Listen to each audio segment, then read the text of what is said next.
150 millions de kilomètres de la Terre, la surface du Soleil projette d'énormes quantités de lumière et de chaleur dans l'espace. De temps en temps, il se produit de gigantesques éruptions qui projettent des ondes jusque dans notre atmosphère.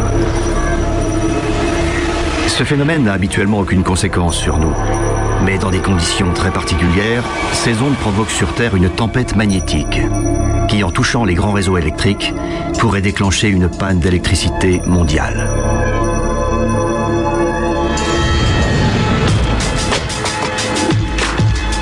New York, comme le reste du monde, considère la technologie comme un dû. C'est l'électricité qui la fait vivre et elle en consomme de très grosses quantités. S'il y a une coupure électrique pendant 2 ou 3 jours, c'est déjà le chaos. Alors des mois ou des années, c'est impensable.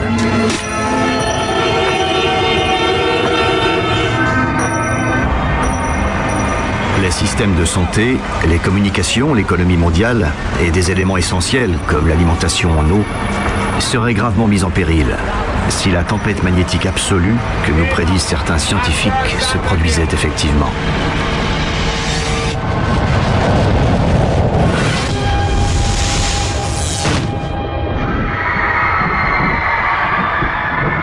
Mais ce n'est qu'un avant-goût de ce qui va se produire. Les tempêtes magnétiques ne sont pas nouvelles. Chaque année, la planète est touchée par plusieurs d'entre elles.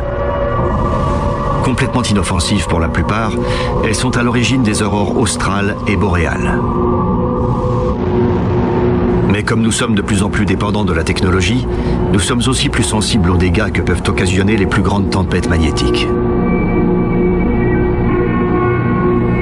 Ainsi, en 1989, la population du Québec fut touchée par une tempête magnétique, donnant lieu à une coupure totale d'électricité affectant 6 millions d'habitants. La tempête n'a affecté que le Grand Nord, mais sans électricité, les accidents se multiplièrent. Sans lumière et sans chauffage par des températures proches de zéro, les Québécois eurent de la chance que cette panne ne dure que 9 heures. Si des conditions idéales étaient réunies, la tempête magnétique absolue pourrait être 3 fois plus puissante. Le Soleil est une étoile dont le champ magnétique varie selon un cycle de 22 ans, avec des taches solaires intenses qui atteignent leur apogée tous les 11 ans. Lorsque l'on est au maximum solaire, il y a beaucoup plus de chances que se produisent des tempêtes magnétiques de très grande intensité. La Terre subit les bombardements magnétiques du Soleil depuis plus d'une semaine maintenant. Et la haute atmosphère est si chargée d'électricité que tout ce qui se trouve en orbite au-dessus d'elle est en danger. C'est ainsi que les satellites qui se trouvent sur des orbites basses peuvent être touchés par ces tempêtes magnétiques. L'atmosphère a gonflé, s'est élevée et se trouve sur la route des satellites, où elle crée alors un effet d'attraction qui peut renvoyer ces engins comme des fusées sur la Terre. Aux États-Unis, c'est la NOAA, l'Administration nationale océanographique et atmosphérique, qui est chargée de surveiller le Soleil. Dans leur centre d'environnement spatial, dans le Colorado, ils surveillent l'espace depuis 1965. Dès qu'ils repèrent un problème, ils avertissent tout le monde, les opérateurs de satellites comme les militaires. Les effets d'une activité solaire normale sont très rarement ressentis, car nous sommes protégés par le champ magnétique terrestre, la magnétosphère, mais celle-ci a ses limites. En effet, lors d'un violent orage magnétique, le vent solaire compresse et étire le champ magnétique terrestre, ne laissant qu'un bouclier très mince pour nous protéger. Cette semaine de bombardements intensifs à cause du maximum solaire a rendu notre bouclier protecteur très vulnérable. C'est alors qu'une tache solaire plus grande que Jupiter entre en éruption à la surface du Soleil et rejette des milliards de tonnes d'immenses bulles de gaz qu'on appelle des CME, des éjections de masse coronale. Celle-là est énorme. Elle se dirige tout droit vers la Terre.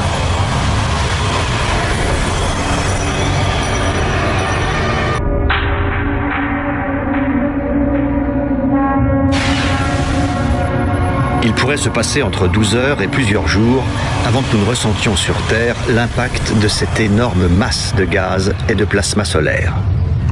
Afin de mieux capter l'apparition de ce danger potentiel, on a placé un coronographe à bord du satellite SOHO, un instrument de mesure ultra sensible. Ce satellite est équipé de télescopes qui surveillent en permanence la couronne solaire. Une énorme tempête magnétique ne frapperait pas d'un seul coup, mais par étapes. Les particules qui précèdent la tempête magnétique ne mettraient que 8 minutes pour arriver jusqu'à nous. Les avions de ligne se retrouveraient en danger. Les rayons X transportés par l'éruption empêchent toute communication radio.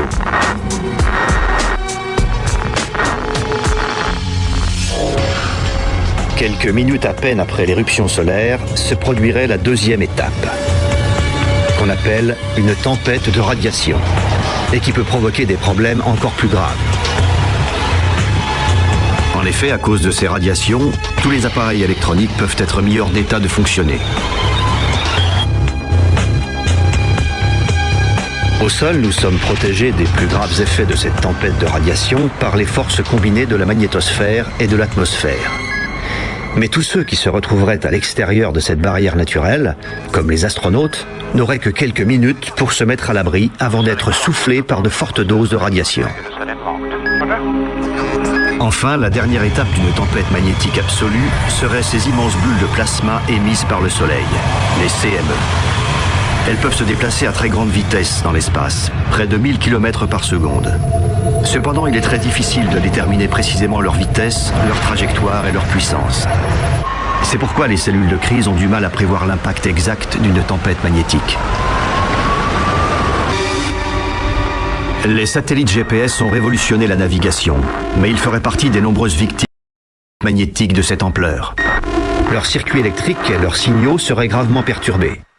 Si vous étiez en voiture et que vous comptiez sur eux pour vous guider, ce serait ennuyeux mais pas mortel. Alors que si vous tentiez de poser un avion sans aucune visibilité, le dysfonctionnement de cette technologie serait fatal. Alors qu'il ne se trouve plus qu'à quelques minutes de vol de New York, l'avion a toujours 2 moteurs en panne. Ils ne seront sans doute jamais parfaitement prêts à affronter une telle catastrophe, mais ils essaieront de protéger le maximum de personnes possible. Le satellite ACE a été lancé en 1997 par la NASA. Positionné directement entre la Terre et le Soleil, il surveille les différents paramètres du vent solaire, la force de son champ magnétique et son orientation. Informations essentielles pour prévoir l'impact de tout événement solaire sur la Terre. Mais ce satellite n'a été conçu que pour la recherche, et il arrive actuellement en bout de course. Toute la planète a hâte de savoir ce que seul le satellite ACE peut nous apprendre.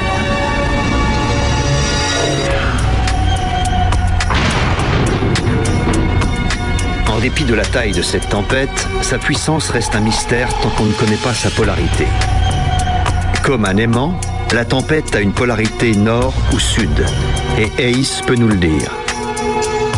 Au nord, elle rebondira sur la magnétosphère avant de disparaître dans l'espace.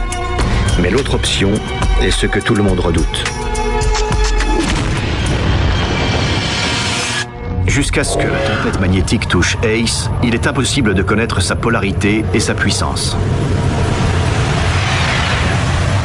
La tempête est toujours à quelques heures de nous. Mais sur la Terre, les radiations solaires continuent de semer le chaos. Les cités ne sont pas un phénomène inconnu à New York. En 2003, une ligne endommagée a provoqué une coupure totale pendant 2 jours. Rapidement, ce fut le chaos. Les habitants de la ville étaient totalement désorientés dans les immeubles sans électricité. Et beaucoup ont passé la nuit dehors. Les services d'urgence ont vite été débordés. Le fait de fermer une centrale électrique pourrait sauver les transformateurs qui y sont reliés. Les centrales envoient le courant par des lignes haute tension jusqu'aux transformateurs qui le changent en courant de faible tension pour les consommateurs. Les États-Unis ont environ 2000 grands transformateurs qui seraient le point faible du réseau en cas de grosse tempête magnétique.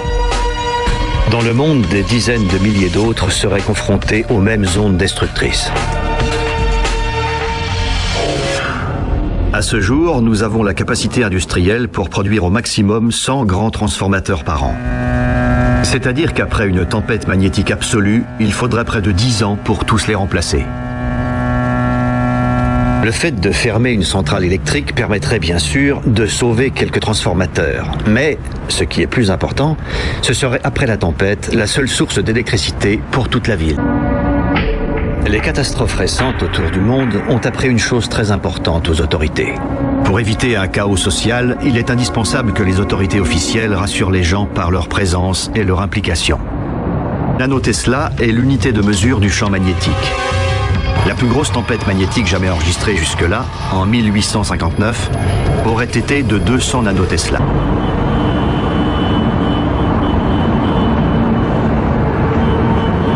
Cette panne contrôlée a plongé Brooklyn dans le noir. Mais le reste de New York est toujours éclairé. L'éjection de masse coronale n'est qu'à quelques minutes d'eux. Et pourtant, personne ne peut savoir quel sera son effet.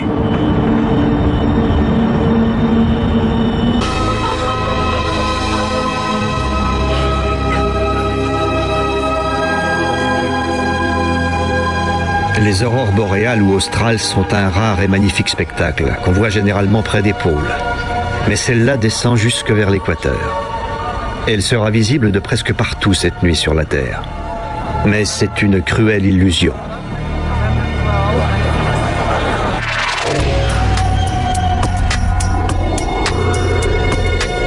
Les aurores se forment quand des milliards de particules chargées percutent les atomes d'hydrogène et d'oxygène qui composent l'atmosphère. En entrant en collision, ils réagissent et émettent des bandes de lumière. Dans la haute atmosphère, elles paraissent vertes ou rouges. Plus bas, elles deviennent bleues ou violettes. Elles se mélangent pour créer un spectacle lumineux à 160 km d'altitude. Mais ces superbes lumières dans le ciel sont aussi le signe d'une menace aussi inquiétante qu'incertaine.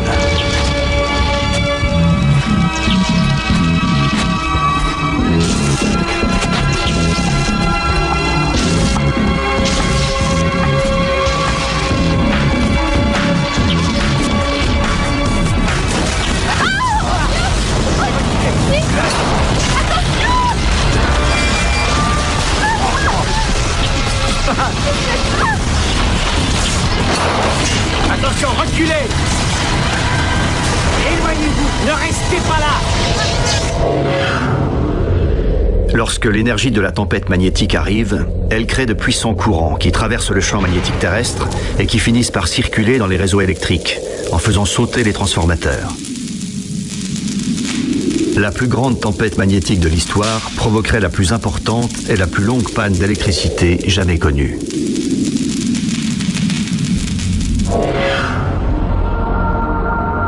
New York aurait un problème supplémentaire, lié au sol sur lequel elle est bâtie. Certains sols absorbent les charges électriques. Mais ce n'est pas le cas de la géologie de New York. Les satellites gèrent pratiquement tous nos systèmes de communication. Télévision, téléphone, radio, Internet, transports aériens et maritimes, systèmes de défense. Un effondrement total du système de communication mondial s'ensuivrait très rapidement. La tempête affecterait aussi les réseaux locaux et déréglerait les flux de circulation, créant ainsi un peu plus de danger dans un réseau déjà embouteillé. Au fur et à mesure que la ville serait privée d'électricité, des systèmes plus complexes comme les transports en commun seraient eux aussi paralysés. Les signaux ferroviaires seraient totalement déréglés et oscilleraient entre le vert et le rouge.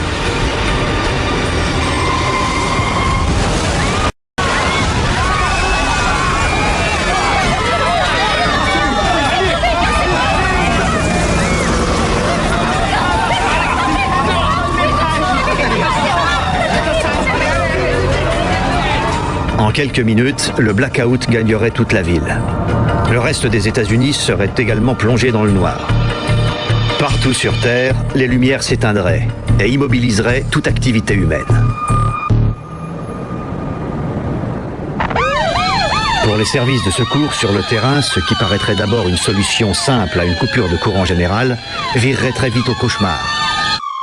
Lors de la panne de 2003, qui n'a duré que 2 jours, les pompiers furent mis à rude épreuve. En effet, de retour chez eux, les gens ont utilisé des bougies pour s'éclairer, oubliant les risques d'incendie. Mais ce ne serait que le début. Dans des villes aussi densément peuplées que New York, il est indispensable d'avoir accès aux étages les plus élevés des immeubles pour pouvoir secourir malades et personnes âgées. Mais comment monter 40 ou 50 étages sans ascenseur ? Les services d'urgence à travers le monde atteindraient leur point de rupture. Les jours se changeant en semaines ou en mois, la catastrophe ne ferait qu'empirer. L'approvisionnement en eau et en nourriture s'interromprait très vite. C'est là que commencerait la vraie catastrophe. Les centres de traitement et d'assainissement des eaux étant eux-mêmes paralysés, des maladies ou des bactéries infecteraient le réseau de distribution des eaux.